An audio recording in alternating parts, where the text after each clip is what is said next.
Welcome back to the Kovacs Report, comic book review show with me and my buddy, Jimmy X. There he is. There he is, Jim.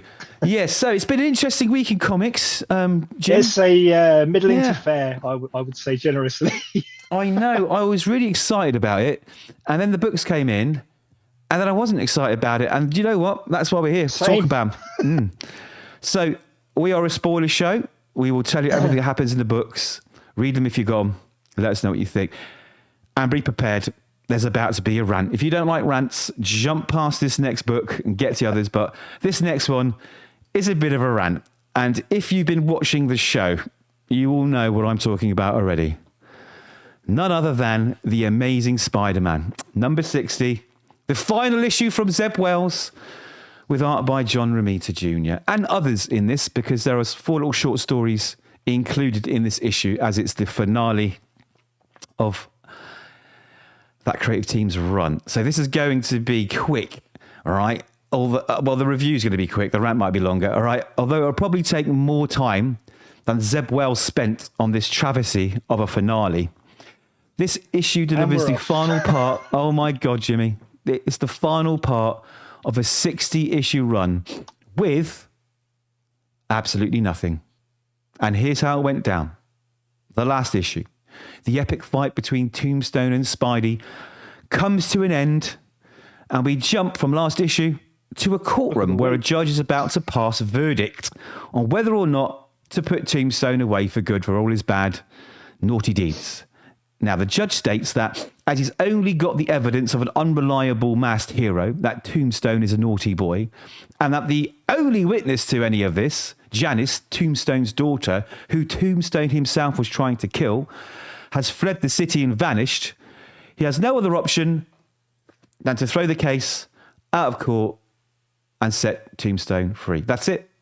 That's how Zeb Wells ties up this inverted commas epic 2-year conflict between Spider-Man and Tombstone. That's how it ends. That's what you've all been waiting for.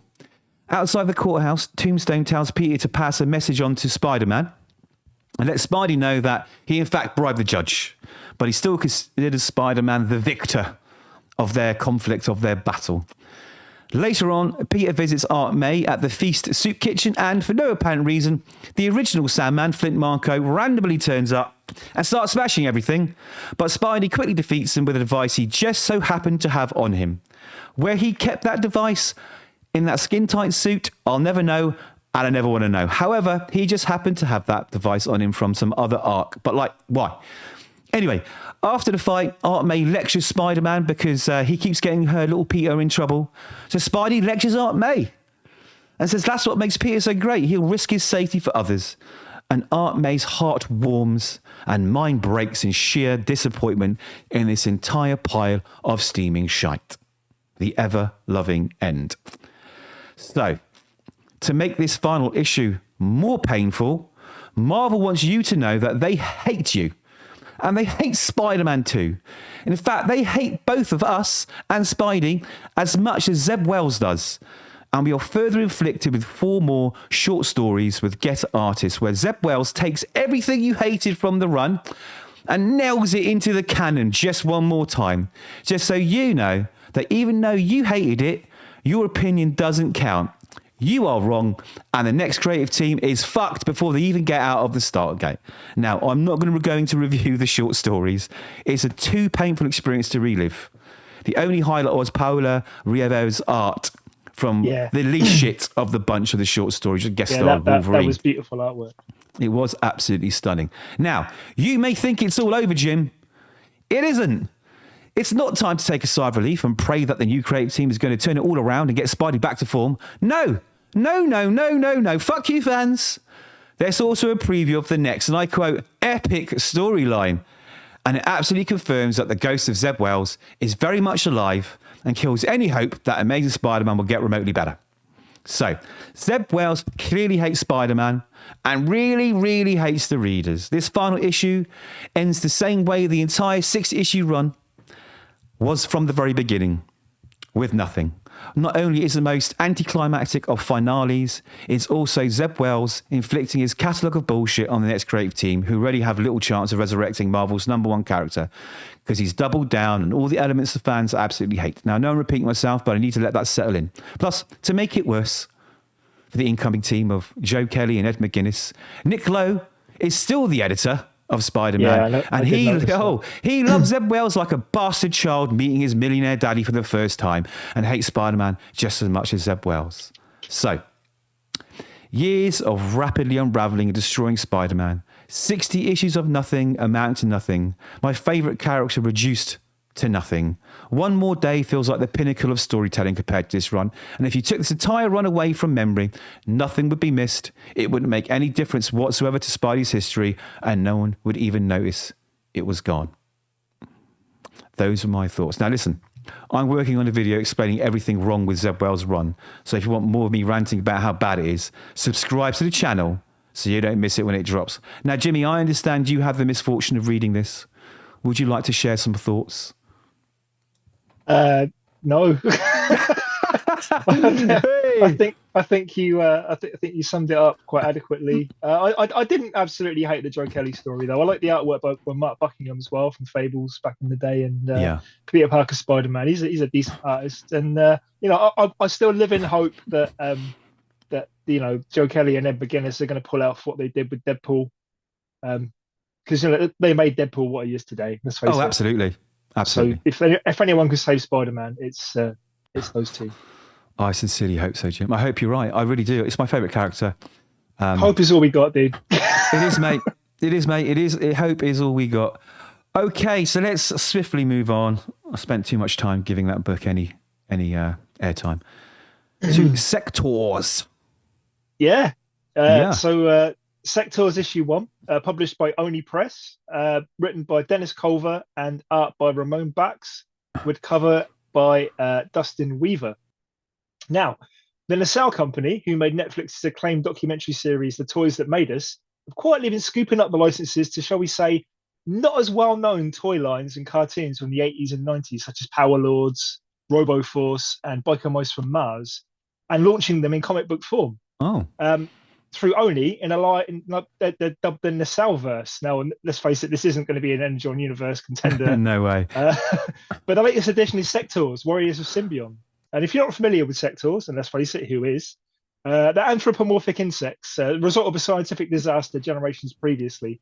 Two factions locked in bitter combat. You've heard it all before, pretty much. Yeah. Shining Realm, led by Prince Darklon, and Dark Domain. Shouldn't Prince Darklon be with the Dark Domain? Wouldn't that make more sense? I guess there was a lot of cocaine going around in the 80s. There must have been. Ruled by the evil Devourer.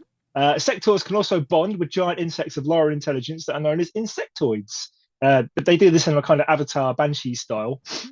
With his farmer comatose, Darklon trains to assume the leadership of the Shining Realm, telebonding with a giant furry winged and the terrifying toothy grin that really scared my wife. She looked over her shoulder to see me reading this book. Meanwhile, in the Dark Domain, Devourer has a vision that demands that she and her forces devour the Shining Realm to gain the ancient knowledge of the Hives, a long-lost civilization. And the first step is to overthrow our own husband, Emperor Slain, in a bloody battle sequence, and I mean bloody. Later on that night in the Shining Realm, Darklon is attacked by a Dark Domain assassin in his own home, a garrote closing around his royal neck as the issue ends. So I went around my friend's house when I was a kid, and he had some weird-looking figures, and I was like, "What the hell are those?" He's like, "Oh, Sectaurs." I'm like, "Oh, okay, cool. I'll just play with the Thundercats." Yeah. It was okay. The art was variable. The writing was cookie cutter. All right. Yeah. Not good. Not bad. Yeah. Middle of the road. Jim trying to be polite, where I'm not very polite. So I don't want to flame someone's favorite franchise, man. Yeah, well, I don't mind doing it. Okay, so thumbs up or thumbs down for the week, Jim. What would you say? I'm sorry, I won't be picking this up again. Never mind. Sad. Okay, sorry, Sectaurs fans. Don't cancel me. No, don't worry about that. There's not enough fans. So Hex Files from Mad Cave, right? A new #1 from Cullen Bunn, art by Joe Bocardo. So, like I say, Mad Cave, they have this sort of mission of pumping out, lots of new little miniseries, and this one was supernatural horror. Now, I love supernatural horror. Supernatural horror. So Hex Files sounded pretty interesting. All right, so like I said, Cullen Bunn is pumping out miniseries like a machine at the moment, right? Some good, not so good. But Hex Files had a good premise, so I couldn't resist. So it's Boston, Massachusetts. There's a funeral of Jamison Creel and his 7 illegitimate children who've never met before, right? They've never met. In fact, they didn't even know each other existed until they've assembled at this funeral. Now, none of them have any interest in their father's passing because he was completely absent from his life. However, a mysterious man turns up and tells them that their father, although very poor, was a man of great power and influence. However, there's still a debt to pay. And they instantly know, because he said he made some deals. And one of the kids said, what, deals with the devil? And I thought, well, how would he know that? But there's a reason why. It's because each of them possess a demonic power, which his father bargained for with various devils and demons. And those devils and demons are now back for payment. They're trying to cash in and get those souls now that the father has passed away. So as soon as they learn this, because they all know that they've got a demonic power, these demonic debt collectors turn up, and we get to see each of the kids' power as they fight. So it sort of shows what kid has what. Quite interesting. But after the kids successfully fend off the attacker, they decide to go their separate ways. They don't care about the father. They don't want to know each other. Good luck. See you later. We're off. So on the way home, we follow one of the children, and one of these previous tentacled-faced freaks on the way home pops out, and he gets murdered, and he says it's time to send a message to the other siblings. So in short, these kids are going to be chased down by demons and devils because their father sold their souls to give them these powers. So it was quite interesting. It was actually quite interesting. The art was okay. I think Bocardo's doing something else that we're picking up soon. I think it might be something to do with Batman. I'm not sure. But all in all, it was fun. I mean, again, it didn't blow me away, but it was good enough for me to say, do you know what? I'd like to see what happens next. The premise was interesting. Did you read this one, Jim, this week? Or you're not really a horror fan, are you, really? I'm not a horror fan. No. But, I might give it a look on that. Yeah, do you know what? It's not bad. I think, as you don't like horror, I think you might not mind this one. Okay, so moving on from Hex Files to a franchise we actually all know and care about. We do. Yeah. Another toy line. Thundercats issue 9, that beautiful published by cover. Dynamite, written by someone who's really gained my interest in the last few months, Declan Shalvey, with art by Drew Moss and a cover there, really lovely cartoon-esque cover by David Nakayama. So Dynamite's epic reimagining of the classic 80s franchise continues with its second story arc. Previously, the Thundercats have escaped their doomed planet of Thundera, pursued by the villainous Slive and his band of mutant henchmen. Finding relative safety on the breathable planet known as Third Earth. Now, since her arrival, Lion-O, a literal boy in a man's body, is struggling with the crushing responsibility of leadership and been tested by a female Thundercat spy. That's an original character created by Shalvey called Calica.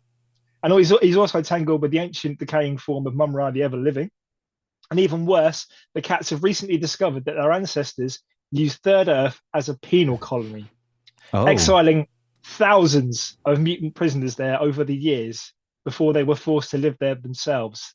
Now, this is a powder keg that cannot hold. I love the sound of this. As Chitara discovers, they're all amassing, and they plan a siege on the still under construction HQ, Cat's Lair.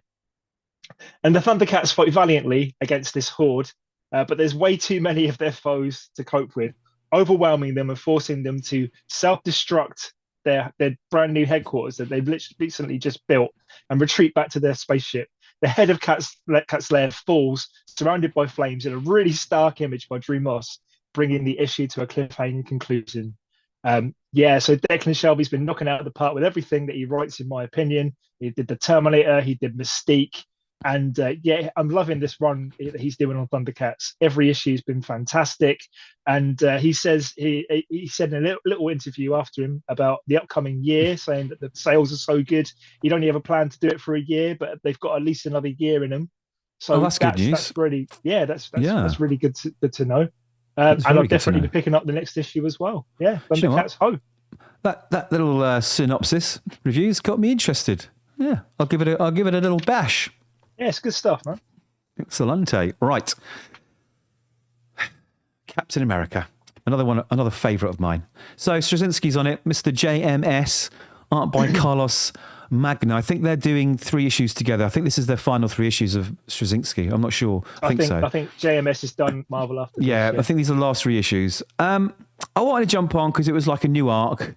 And I love Captain America. I miss the days of like Brubaker's Captain America, which as far as I'm concerned is probably one of the most definitive runs of Captain America of all time. No, not disparaging, the Silver Age and all the other ages, but like for modern times, nothing has come close to it, in my opinion. Anyway, let's get into this story. So after visiting Broxton, which is a small town that was previously annihilated by the God of Hammers in previous stories, it was reduced to a crater, and all the people in there were reduced to charred corpses. So Thor pops to the neighbouring town and is watching an old news clip of Broxton through the window of a shop.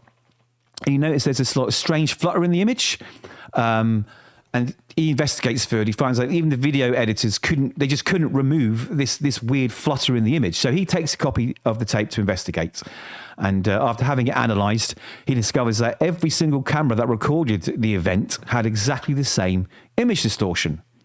I thought, that sounds very interesting.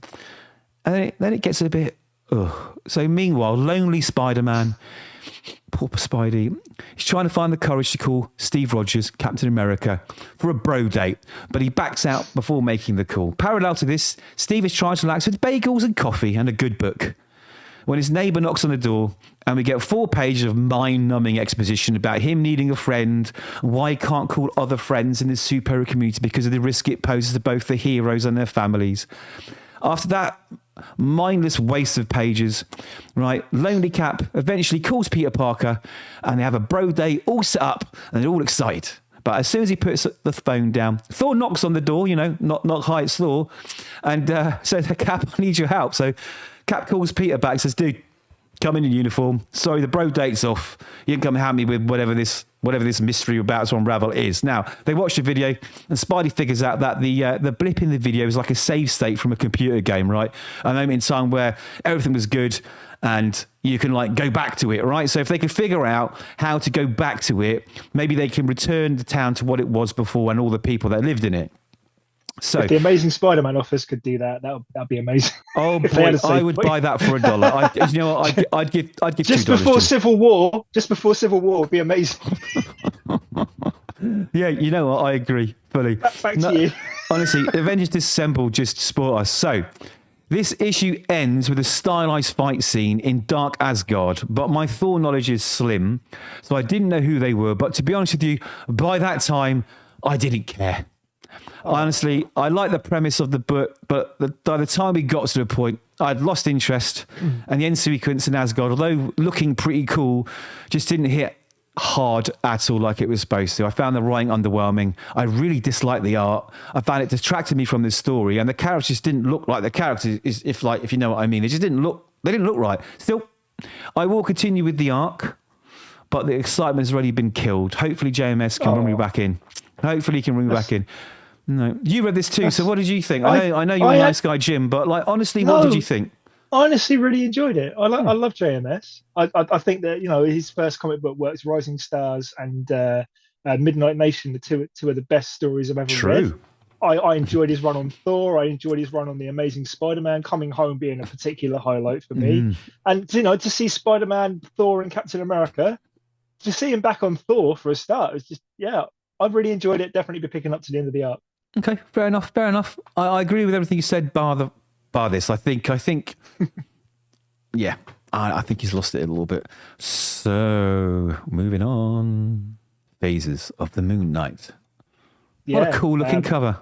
Who's that character on the front? Who's that, White Rabbit or something like that? What is it? No, this is a new reimagining of Moon Knight. We'll get to that. So anyway, Phases of the Moon Knight issue 3, published by Marvel with a cover by Matheus Manhanini.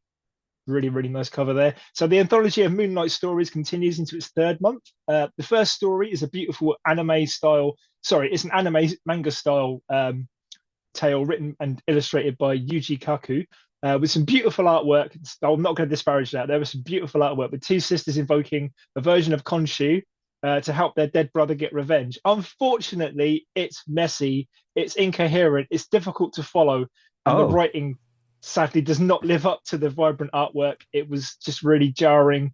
And sorry guys, but yeah, this was the weakest story in the book, in my opinion. The second tale is by Bloodhunt writer, a Spider-Man Bloodhunt writer, Justina Ireland, with some really nice art, it's got to be said, by Daniel Bayliss, concerning a museum in the desert next to a contaminated zone that seems to contain the cape and cowl of a now deceased Mark Spector. Oh. When the museum is attacked, killing our protagonist's parents and seriously wounding her, she accepts Khonshu's offer to become the new Hunter's Moon, not the new Moonlight, the new Hunter's Moon, which is pretty good. Interesting. With the spirit of Spectre in tow. I guess he was haunting his costume in the museum. Maybe so. And the pair go on an awesome revenge rampage against the terrorists in a pretty solid story, in my opinion. And the third and final story was my favourite. This is by writer-artist Chris Giarrusso, and it's a hyper-adorable mini Marvel story. You remember mini Marvels? Like with Scotty Young doing the little cutesy characters. Sort of like Scotty Young, but yeah, Chris Giarrusso, yeah. And it stars Moonlight's team, the Midnight Mission. And it's also a love letter too, and a speed run through Jed MacKay's run on Moonlight so far, with a hilarious running gag about unpaid pizza, culminating in a pizza delivery boy having to free Khonshu from his Asgardian prison so someone will pay for the goddamn pizza. Definitely the best story in the book. I really enjoyed this. The last two stories in this book, the first one was not for me. I mean, your mileage may vary if you're into manga and anime, but pretty solid issue. Okay, good.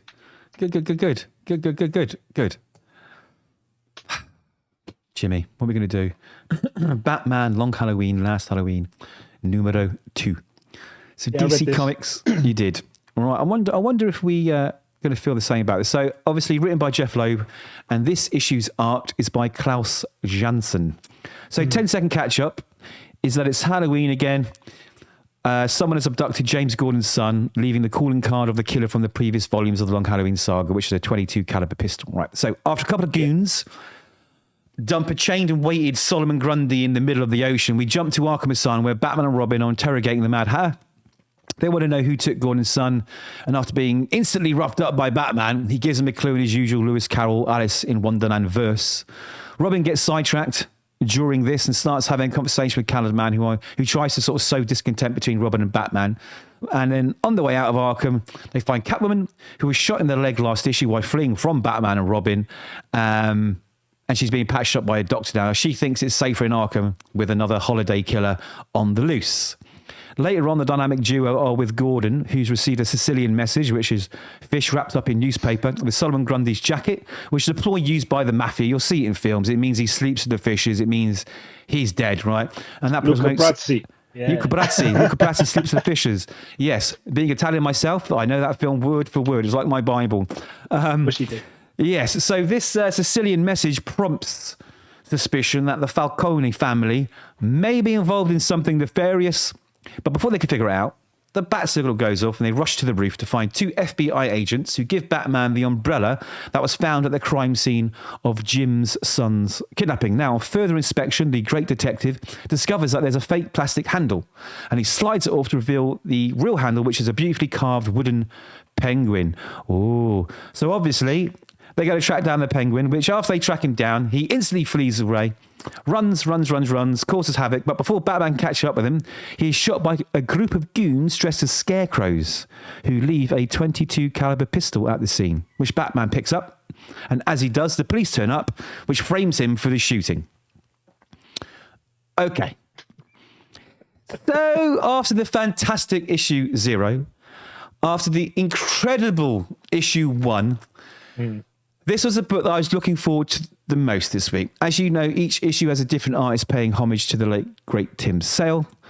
So after art by Tim in issue 0 and art from Eduardo Risso in issue 1, both absolutely stunning. I found, even though he's a legend, I found Klaus Janson's art a little bit of a letdown. And I know he's a legend, but it's a little bit too 80s for me, much like the dialogue in this book, right? The dialogue and the pacing was so 80s, and it just felt completely out of touch. I found it quite a departure from the writing style from the previous issues. It really turned me off. I was disappointed. Did you feel the same? I did. Do you know what? I thought it was just me being the usual arsehole that I am, but it's not. There was in my opinion, there was a definite drop in quality between the last issue and this one. Probably because Eduardo Risso's not doing it, and I was kind of hoping that he would. Do you know what? I think if Risso had done the art, I think it would have saved the story. He's the perfect successor to Sale, you know? I mean... Yeah, 100%. You know, I think the art was...